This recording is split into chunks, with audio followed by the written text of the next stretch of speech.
Bom, gente, a percussão ela deve ser realizada, como eu já falei anteriormente, em todos os quadrantes do abdômen. Então a gente vai observando aí o conteúdo abdominal. Se a gente perceber a presença de massa em um determinado quadrante, a gente vai fazer o que é chamado teste de maciez móvel. A gente percebeu a presença da maciez na percussão, a gente solicita que o paciente se lateralize,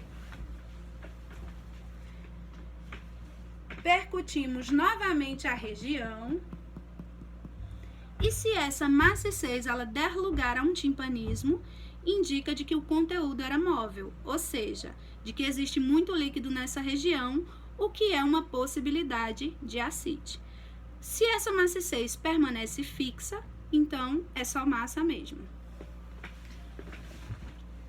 Outro teste que a gente vai fazer é o teste da onda líquida, ou piparote. Nesse caso, a gente pode solicitar que o paciente nos ajude colocando a sua mão, pressionando um pouquinho a região mesogástrica, né? E a gente vai percutir um dos flancos do paciente, segurando o outro. Eu vou percutir esse flanco aqui, segurando o outro, para observar se existe uma propagação da onda de um flanco ao outro. Se houver uma propagação nessa percussão, isso é um indicativo de que existe muito líquido nessa região, ou seja, uma possível ascite também.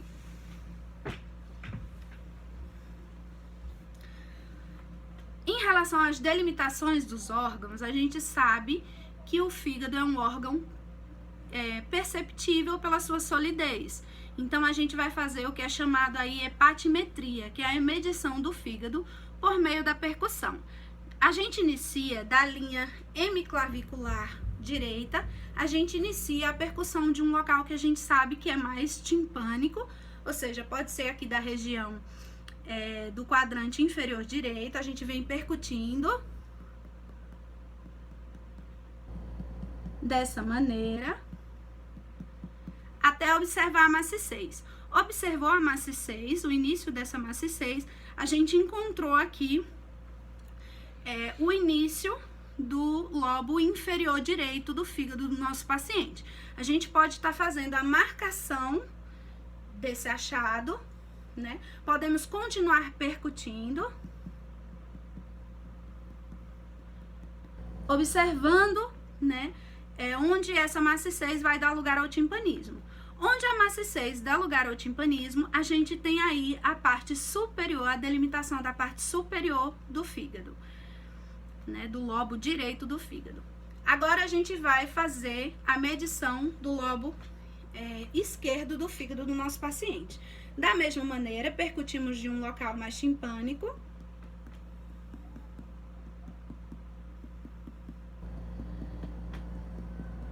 até encontrarmos a maciez. Fazemos a marcação e podemos iniciar aqui ao final do externo, na linha médio-external, a gente faz a outra delimitação, marcando assim tanto a parte superior esquerda do lobo esquerdo do fígado, como a parte inferior do lobo esquerdo do fígado do nosso paciente.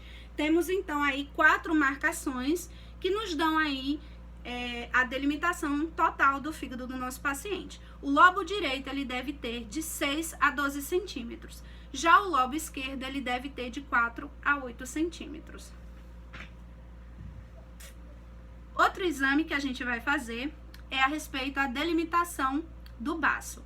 Nesse caso, devido à sua localização, a gente sabe que o baço ele não é perceptível, né? Mas a gente tem um espaço que é chamado de espaço de Traub.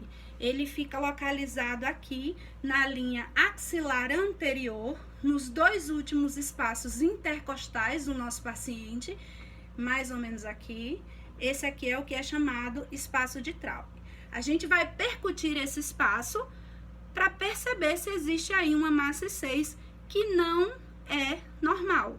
O normal é o timpanismo, porque o baço ele não é percutível, ele fica localizado na região posterior, né? e ele não vai ser tão perceptível como é o caso do fígado. Se ele for, é um indicativo de uma possível esplenomegalia.